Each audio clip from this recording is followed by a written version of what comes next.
Recipe start करते हैं। यहाँ पर मैंने रात की बची हुई एक रोटी ले ली है, तो इसका बहुत ही मज़ेदार नाश्ता रेडी करते हैं। नाश्ता रेडी करने के लिए हमें जो जो चीज़ें चाहिए वो मैं आपको बता देती हूँ। यहाँ पर मैंने 2 अंडे लिए हैं, 1 अदद छोटी प्याज काट के रखी हुई है, 2 अदद हरी मिर्चें, हरा धनिया, कुछ सलाद है जिसमें खीरा और प्याज और टमाटर है। सबसे पहले हम एक बाउल ले लेंगे और उसमें दोनों अंडे तोड़ के ऐड कर लेंगे और इसमें अब हम हस्बे जायका नमक ऐड कर देंगे टेस्ट के मुताबिक और आधी चम्मच के करीब कुटी हुई मिर्च इसमें ऐड कर देंगे। अब प्याज भी इसमें कटी हुई ऐड कर देंगे और जो मैंने हरी मिर्च कटिंग करके रखी हुई थी उसको भी इसमें ऐड कर देंगे। थोड़ा सा हरा धनिया भी ऐड कर देंगे और इसके अलावा इसमें हमने कुछ नहीं ऐड करना और इसको अच्छी तरह से मिक्स कर लेंगे, बिल्कुल यकजान कर लेंगे। और मिक्स करने के बाद अब हम इसको एक साइड पर रख देंगे। तो दूसरी तरफ मैं आपको ये भी बता दूंगी, ये देखें मैंने इस तरह इतनी मतलब आपने मोटी कटिंग करके रखनी है और यहाँ पर आपने रोटी ले लेनी है और उसके ऊपर अब हम केचप और मेयोनीज लगा के रख लेंगे।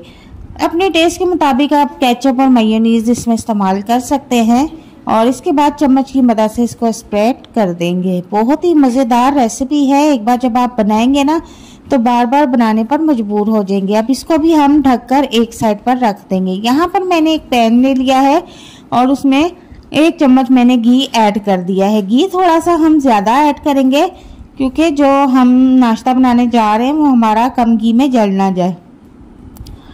तो इस तरह से हमने जो कटिंग करके सैलेड रखा हुआ था उसको इस तरह डिजाइनिंग में लगा देंगे।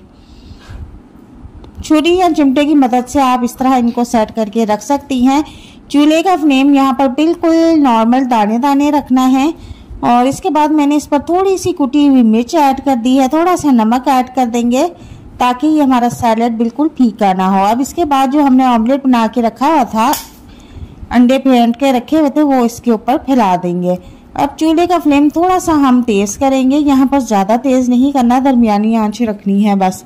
इसके बाद अब हमने रोटी जो केचप और मेयोनीज लगा के रखी हुई थी वो इस तरह से इसके ऊपर रख देंगे और हाथों की मदद से हल्का हल्का सा प्रेस कर देंगे ताकि अंडे के साथ रोटी एडजस्ट हो जाए। और चूल्हे का फ्लेम अभी भी हम नॉर्मल ही रखेंगे, फुल फ्लेम पे नहीं पकाएंगे, वरना क्या होता है कि ऊपर से पक जाएगा और अंदर से बिल्कुल कच्चा रहेगा जो बिल्कुल भी मज़ेदार नहीं होगा। अब इसकी साइड हम चेंज कर लेंगे। साइड आपने बहुत एहतियात के साथ चेंज करनी है, आपने अपना हाथ नहीं जला लेना। और ये देखेंगे कितनी ज़बरदस्त लुक आई है इसकी और एक साइड से तो ये बिल्कुल पक चुका है, दूसरी साइड से भी हम हल्का सा इसको पका लेंगे, सेक लेंगे। चूल्हे का फ्लेम मैंने अभी भी नॉर्मल ही रखा हुआ है, तकरीबन ये नॉर्मल फ्लेम पे ही पकता है, फुल फ्लेम पे ये नहीं पकेगा। तो यहाँ पर आप देख सकते हैं कि हमारा मज़ेदार नाश्ता बनके रेडी हो चुका है और इसको मैंने एक डिश में निकाल लिया है और अब इसके हम 4 स्लाइसिस कर लेंगे। आप चाहे तो इसको रोल भी कर सकते हैं हाफ हाफ करके। तो मैंने इसके 4 स्लाइसिस कर लिए हैं और बहुत ही टेस्टी और मज़ेदार बनके रेडी हुआ है। इतनी ज़बरदस्त इसकी खुशबू भी आ रही है और टेस्ट का तो कोई जवाब ही नहीं। और आप इस तरह से गार्निश करके इसको अपनी फैमिली के साथ, मेहमानों के साथ